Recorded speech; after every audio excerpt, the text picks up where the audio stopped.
Chapter 7, The Earth and Anarchy. Urging the horses to a gallop without respect to the rather rugged descent of the road, the horsemen soon regained their advantage over the men on the march, and at last the bulk of the first buildings of Lancy cut off the sight of their pursuers. Nevertheless, the ride had been a long one, and by the time they reached the real town, the west was warming with the color and quality of sunset. The colonel suggested that, before making finally for the police station, they should make the effort, in passing, to attach to themselves one more individual who might be useful. 4 out of the 5 rich men in this town, he said, are common swindlers. I suppose the proportion is pretty equal all over the world. The 5th is a friend of mine and a very fine fellow. And what is even more important from our point of view, he owns a motor car. I am afraid, said the professor in his mirthful way, looking back along the white road on which the black crawling patch might appear at any moment, I am afraid we have hardly time for afternoon calls. Dr. Renard's house is only 3 minutes off, said the colonel. Our danger, said Dr. Bull, is not 2 minutes off. Yes, said Syme, if we ride on fast, we must leave them behind, for they are on foot. He has a motor car, said the colonel. But we may not get it, said Bull.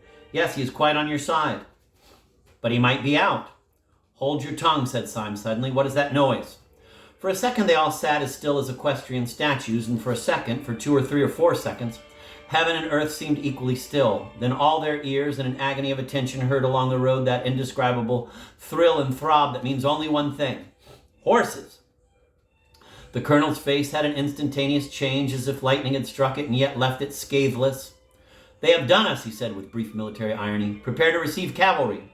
Where can they have got the horses? Asked Syme as he mechanically urged his steed to a canter. The colonel was silent for a little, then he said in a strained voice, I was speaking with strict accuracy when I said that the Soleil d'Or was the only place where one can get horses within 20 miles. No, said Syme violently, I don't believe he'd do it, not with all that white hair. He may have been forced, said the colonel gently. They must be at least 100 strong, for which reason we are all going to see my friend Renard, who has a motor car. With these words, he swung his horse suddenly round a street corner and went down the street with such thundering speed that the others, though already well at the gallop, had difficulty in following the flying tail of his horse. Dr. Renard inhabited a high and comfortable house at the top of a steep street, so that when the riders alighted at his door, they could once more see the solid green ridge of the hill, with the white road across it standing up above all the roofs of the town. They breathed again to see that the road as yet was clear, and they rang the bell. Dr. Renard was a beaming, brown-bearded man, a good example of that silent but very busy professional class which France has preserved even more perfectly than England. When the matter was explained to him, he pooh-poohed the panic of the ex-marquise altogether. He said with the solid French skepticism that there was no conceivable probability of a general anarchist rising. Anarchy, he said, shrugging his shoulders, it is childishness. Et ça, cried out the colonel suddenly, pointing over the other's shoulder. And that is childishness, isn't it? They all looked round and saw a curve of black cavalry come sweeping over the top of the hill with all the energy of Attila. Swiftly as they rode, however, the whole rank still kept well together, and they could see the black vizards of the first line as level as a line of uniforms. But although the main black square was the same, though traveling faster, there was now one sensational difference, which they could see clearly upon the slope of the hill, as if upon a slanted map. The bulk of the riders were in one block, but one rider flew far ahead of the column, and with frantic movements of hand and heel urged his horse faster and faster, so that one might have fancied that he was not the pursuer but the pursued. But even at that great distance, they could see something so fanatical, so unquestionable in his figure, that they knew it was the secretary himself. I am sorry to cut short a cultured discussion, said the colonel, but can you lend me your motor car now in 2 minutes? I have a suspicion that you are all mad, said Dr. Renard, smiling sociably. But God forbid that madness should any way interrupt friendship. Let us go round to the garage. Dr. Renard was a mild man with monstrous wealth. His rooms were like the Musée de Cluny, and he had 3 motor cars. These, however, he seemed to use very sparingly, having the simple tastes of the French middle class. And when his impatient friends came to examine them, it took them some time to assure themselves that one of them even could be made to work. This, with some difficulty, they brought round into the street before the doctor's house.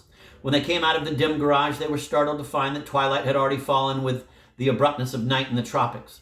Either they had been longer in the place than they imagined, or some unusual canopy of cloud had gathered over the town. They looked down the steep streets and seemed to see a slight mist coming up from the sea. It is now or never, said Dr. Bull. I hear horses. No, corrected the professor, a horse. And as they listened, it was evident that the noise rapidly coming nearer on the rattling stones was not the noise of the whole cavalcade, but that of one horseman who had left it far behind. the insane secretary. Syme's family, like most of those who end in the simple life, had once owned a motor, and he knew all about them. He had leapt at once into the chauffeur's seat and with flushed face was wrenching and tugging at the disused machinery. He bent his strength upon one handle and then said quite quietly, "I'm afraid it's no go." As he spoke, there swept round the corner a man rigid on his rushing horse with the rush and rigidity of an arrow. He had a smile that thrust out his chin as if it were dislocated. He swept alongside of the stationary car into which its company had crowded and laid his hand on the front. It was the secretary, and his mouth went quite straight in the solemnity of triumph. Syme was leaning hard upon the steering wheel, and there was no sound but the rumble of the other pursuers riding into the town. Then there came quite suddenly a scream of scraping iron, and the car leapt forward. It plucked the secretary clean out of his saddle as a knife is whipped out of its sheath, trailed him kicking terribly for 20 yards, and left him flung flat upon the road, far in front of his frightened horse. As the car took the corner of the street with a splendid curve, they could just see the other anarchists filling the street and raising their fallen leader. "I can't understand why it has grown so dark," said the professor at last in a low voice. "Going to be a storm, I think," said Dr. Bull. "I say it's a pity we haven't got a light on this car, if only to see by." "We have," said the colonel, and from the floor of the car he fished up a heavy, old-fashioned, carved iron lantern with a light inside it. It was obviously an antique, and it would seem as if its original use had been in some way semi-religious, for there was a rude molding of a cross upon one of its sides. "Where on earth did you get that?" asked the professor. "I got it where I got the car," answered the colonel, chuckling. "From my best friend. While our friend here was fighting with the steering wheel, I ran up the front steps of the house and spoke to Renard, who was standing in his own porch. You will remember. 'I suppose,' I said, 'there's no time to get a lamp.' He looked up, blinking amiably at the beautiful arched ceiling of his own front hall. From this was suspended by chains of exquisite ironwork this lantern, one of the 100 treasures of his treasure house. By sheer force he tore the lamp out of his own ceiling, shattering the painted panels and bringing down 2 blue vases with his violence. Then he handed me the iron lantern and I put it in the car. Was I not right when I said that Dr. Renard was worth knowing?"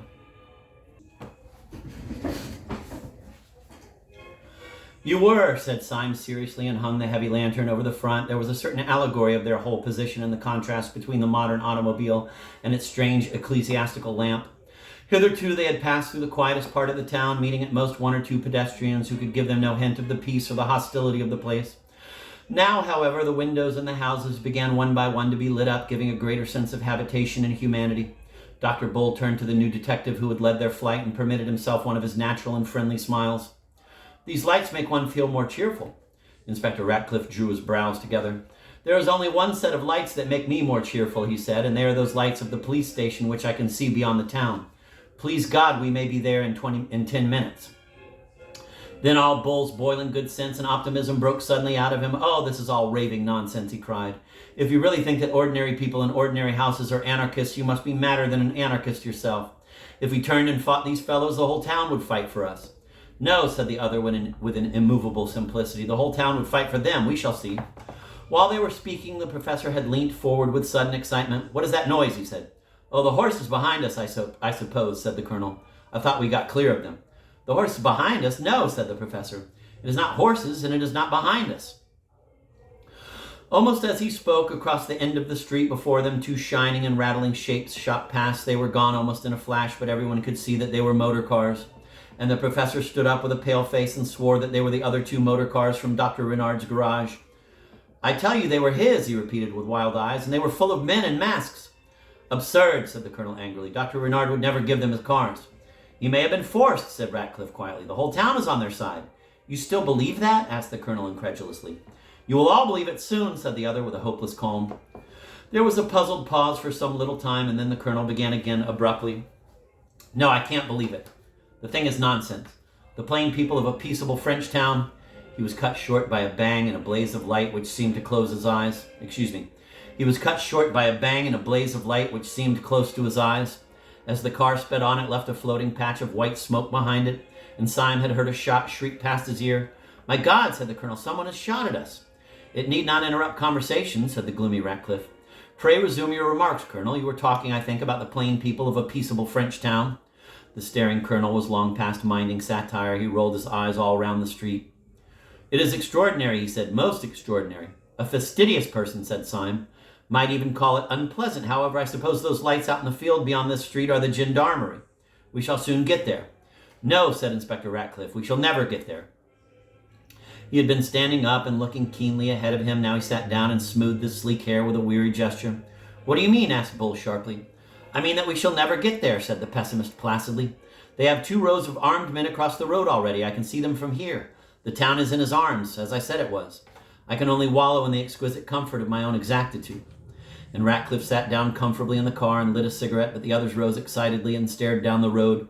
Syme had slowed down the car as their plans became doubtful, and he brought it finally to a standstill just at the corner of a side street that ran down very steeply to the sea.